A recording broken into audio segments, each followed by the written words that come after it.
London in 1891 was a city of two realities existing just a few streets apart. To the north, gentlemen's clubs, theaters, gas lamps lining Piccadilly, ladies in crinolines and men in top hats. To the south, in Lambeth, damp tenement houses where families of 8 shared a single room, and women for whom the street had become the only means of survival. 3 years earlier, Jack the Ripper had shown London that these two realities were connected by death. Officially, the case was never closed.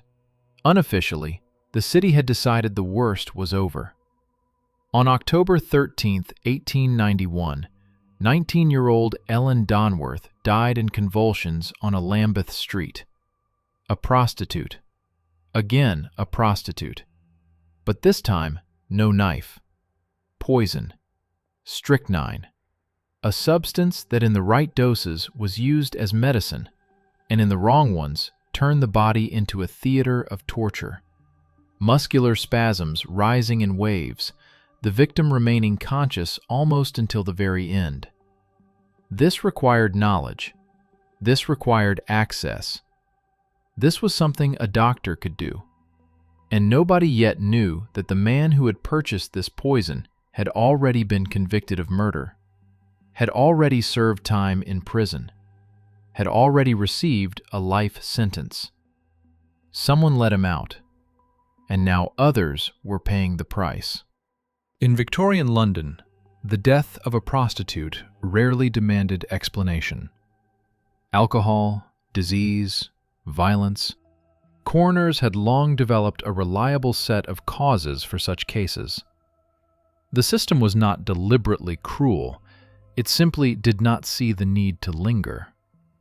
This is precisely why the killer chose these women, not only because of his access to them, but because of how the system treated their deaths. Matilda Clover died a week after Donworth.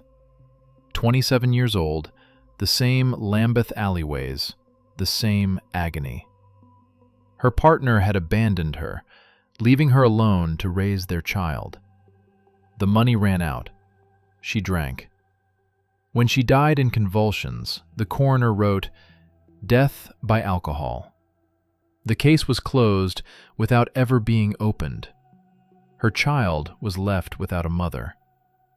That part did not make it into the records either. The killer, meanwhile, took a trip to Canada. But on the way, he stopped in Saratoga, New York, and purchased 500 strychnine tablets from a pharmaceutical company. Entirely legal. Strychnine in those years was sold as a tonic and remedy for nervous disorders. No questions asked, no register of buyers. Late 19th century medicine had not yet developed a fear of its own tools. When he returned to London, Alice Marsh and Emma Shrivel were dead. Same poison, same agony. The press gave the killer a name, the Lambeth Poisoner. It lacked the dark glamour of the Ripper, but carried a different kind of horror. This man did not attack in the darkness. He offered gifts. The victims died alone, at home, in convulsions, with no understanding of what had happened. The panic grew slowly, like poison spreading through the blood. But there was one woman who did not die, and she would ultimately be the one to bring him down. The killer gave himself away, and this is perhaps the only detail in this story that resembles justice. He wrote letters to 2 prominent London physicians suggesting they were responsible for the death of Matilda Clover. This was his style. Shift the blame, extract the money. He had done it in Chicago, done it in Ontario. Time and again the system had let him walk. But this time the letters reached the police, and detectives asked a simple question. How does the author know the details of a woman's death that was never officially ruled a murder? The Clover case was reopened. The body was exhumed. Strychnine was found where it had no business being. At the same time, the net was tightening from another direction. Cream was arrested on June 3, 1892, initially on charges of blackmail. He wrote to his fiancée insisting he was innocent, but the evidence kept growing. Signed receipts for large quantities of strychnine purchased in his name. And most damning of all, a living witness. The very woman he believed to be dead. Louise Harvey walked into the courtroom herself. The trial ran from October 17th to the 21st, 1892. The prosecution called witness after witness.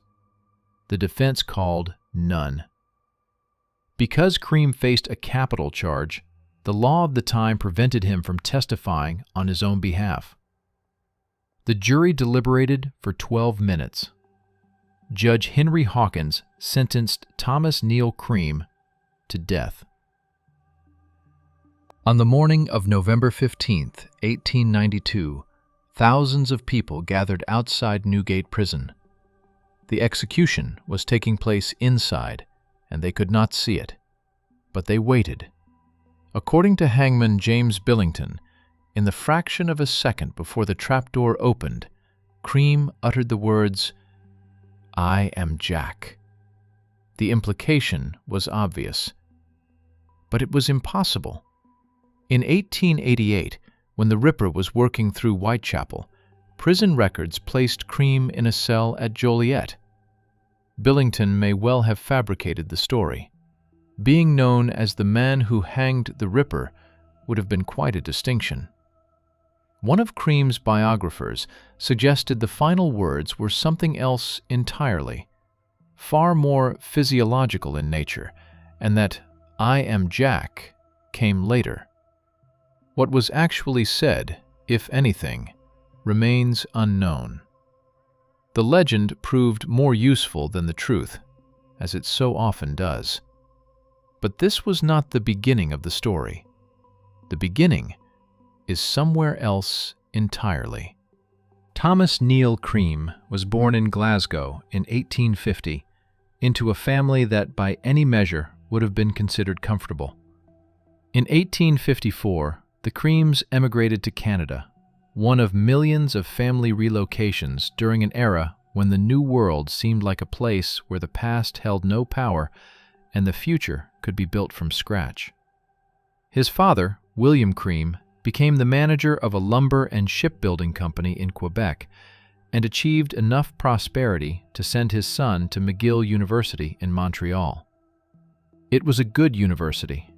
McGill's medical faculty in the 1870s was considered one of the finest in North America. Thomas studied well, and by all accounts was something of a dandy, making full use of his father's newfound wealth. In 1876, he completed his thesis on the effects of chloroform on the human body, and at the graduation ceremony delivered a speech to his fellow students. The title he chose, "The Evils of Malpractice in the Medical Profession." Around the same time, he attempted to resolve the unwanted consequences of his relationship with Flora Eliza Brooks. The procedure failed and left Flora seriously unwell. Her father, Lyman Henry Brooks, forced Cream to marry her at gunpoint. The day after the wedding, Cream left for Britain. He never saw Flora or her family again. By 1878, he had obtained his physician's license in Edinburgh. Flora had since fallen ill and died of tuberculosis. Before leaving, Cream had prescribed her medicine and instructed her to take nothing else. She followed his instructions. Her death was later viewed with suspicion. But at the time, nobody asked the right questions. Nobody knew yet that this would become a pattern. In 1879, Cream established a private practice in London, Ontario. It was a small university town with aspirations to respectability, exactly the kind of place where a young doctor with an Edinburgh license could quickly build trust. The fact that he held no license to practice in the province went largely unnoticed at first. Cream knew how to make an impression. In May, his patient Catherine Hutchison Gardner was found dead in an outdoor privy behind the surgery at 204 Dundas Street. Chloroform. At the inquest, Catherine's neighbor Sarah Long testified that she had consulted Dr. Cream about a personal matter. Cream declared the death a suicide and produced a letter he claimed Catherine had written, naming a wealthy local businessman as the father of her child. The problem was that investigators determined the handwriting and signature on the letter were forged. Cream had written it himself. Despite this, the investigation went no further. There was not enough evidence to prosecute. Sarah Long added a detail that was difficult to ignore. Cream had proposed a money-making scheme to her, suggesting she accuse the same businessman of fatherhood and collect a payment. A physician called to the hearing noted the technical impossibility of the suicide theory. A person being rendered unconscious by chloroform cannot physically hold a soaked cloth over their own face long enough to cause death. The coroner's jury returned a verdict of murder by persons unknown. Cream left immediately. In those days, this was not difficult. There was no shared register of suspects, no telegraphic communication between police departments across different countries. A doctor with a bag and a diploma could start over anywhere. He knew this. Chicago in the 1880s was a city growing faster than it could manage itself. 1 million residents, the stock exchange, the stockyards, the railroads, and neighborhoods where the law was present in name only. The West Side Red Light District was exactly that kind of place. Money mattered more than morality, and a doctor willing to ask fewer questions could count on a steady flow of patients. Cream grasped this quickly. By 1880, the police already knew him as a doctor performing illegal procedures, often working alongside a midwife named Hattie Mack. When, in August, the body of Marianne Faulkner was discovered in Mack's rented apartment on Madison Street, Mack was arrested and immediately began talking. According to her, Cream boasted of having performed at least 500 such procedures in total. The case went to trial, but American justice in 1880 had its own hierarchy of credibility. The testimony of a black woman against a well-dressed, educated white physician did not carry the room.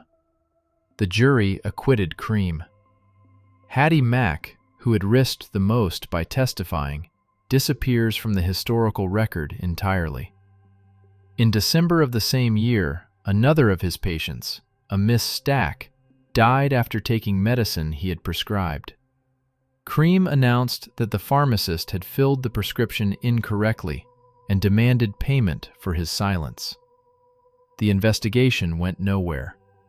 The scheme was working. Death, blame redirected at someone else, money. The system kept finding nothing to hold on to. In February 1881, Julia Stott arrived at Cream's office from Belvidere, Illinois.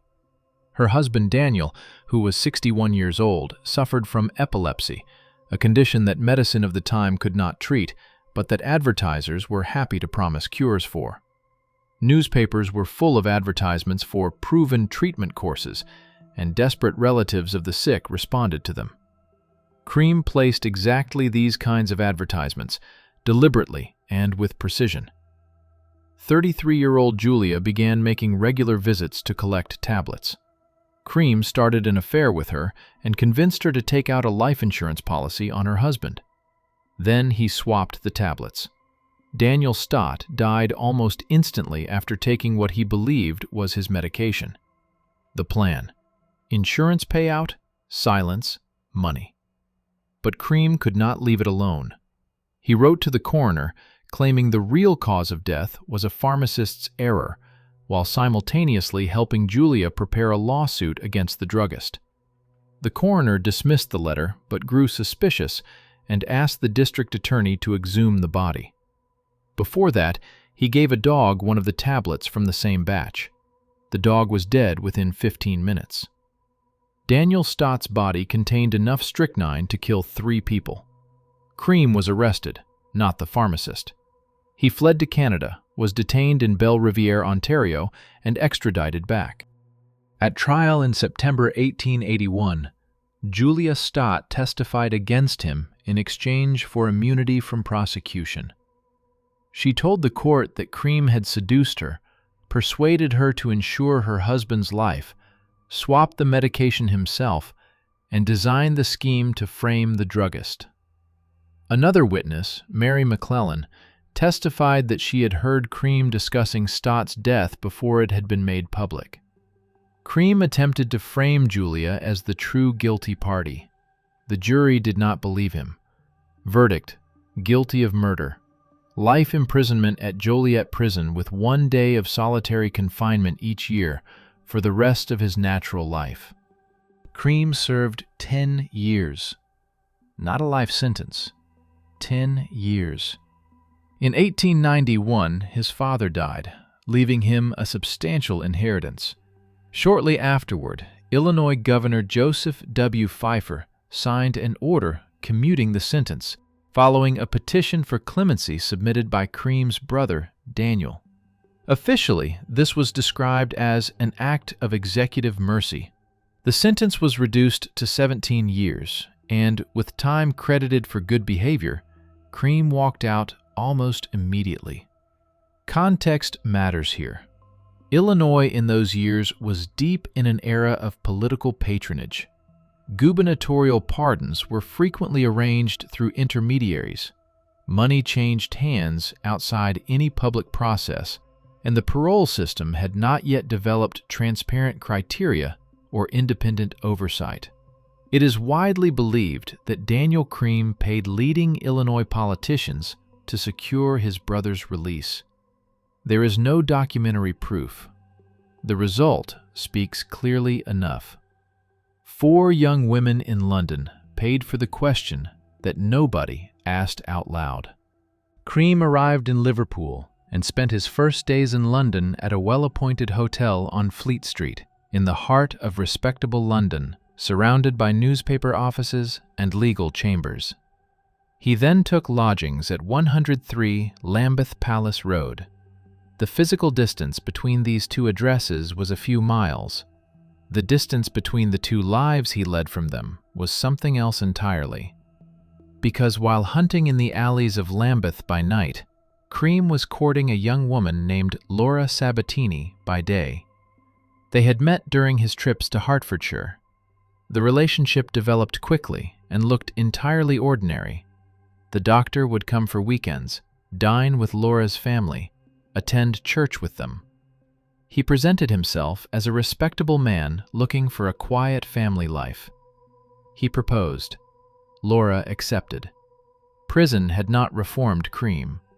It had broken him in ways that were not immediately visible. On the outside, a well-dressed gentleman with a medical degree and a fiancée in Hertfordshire. On the inside, a man with a deepening drug dependency and what modern psychiatry would describe as a severe personality disorder. Those who knew him in London described a person obsessed with one subject, who carried obscene photographs and showed them without invitation, who took self-compounded pills of strychnine, morphine, and cocaine, and claimed they gave him strength.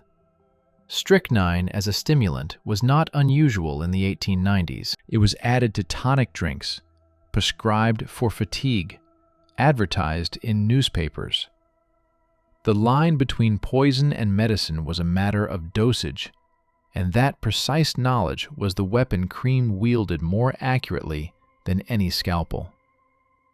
Before returning to London from Canada, Cream stopped in Saratoga and purchased 500 strychnine tablets from a pharmaceutical company. Documented, legal, not a single question asked. In October 1891, Ellen Donworth died. Then Matilda Clover, officially from alcohol. After each death, Cream sat down and wrote letters demanding money, signing them with different names: A. O'Brien, William Murray, M. Alone. The targets were chosen at random: the well-known publisher W. H. Smith, the physician William Broadbent. One of them went to the police. A trap was set. Nobody was caught. In January 1892, Cream said goodbye to Laura Sabatini, explaining his departure as business-related to his father's estate, and left for Canada. For several months, the streets of Victorian London were free of at least one serial killer. In April, he returned. Shortly after, he met a woman named Louise Harvey near St. James's Hall and introduced himself as Dr. Thomas Neill. He told her he would bring pills at their next meeting that would improve her complexion. Louise agreed to meet him, but was not inclined to trust. When he pressed her to take the pills on the spot, she pretended to swallow them and quietly threw them away. Cream left, certain she was dead. He did not look for confirmation. He was already thinking about the next ones. On April 11th, he met Alice Marsh and Emma Shrevell. He walked them home. Before leaving, he gave each of them 3 tablets, telling them the pills would protect against disease. At 2 in the morning, the same frantic scene unfolded as it had with his previous victims. Strychnine was found in both women. The police and the press finally acknowledged what they were dealing with. A serial poisoner was operating in London. The blackmail continued. In May, Deputy Coroner George Percival, overseeing the inquest into the deaths of Marsh and Shrevell, received a letter. A certain William H. Murray was claiming that the killer was Dr. Walter Harper of St. Thomas's Hospital. Harper himself received a separate letter accusing his own son. Both went immediately to the police. Detectives began comparing handwriting. Letters from A. O'Brien, from William Murray, from M. Alone. A handwriting expert concluded they were all written by the same person.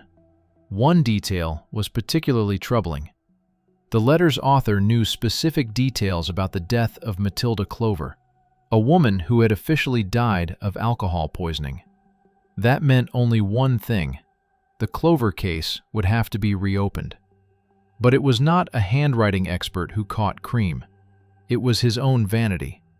In the spring of 1892, while continuing to move through London society as though nothing had happened, Cream struck up a conversation with a man named John Haynes during one of his social outings.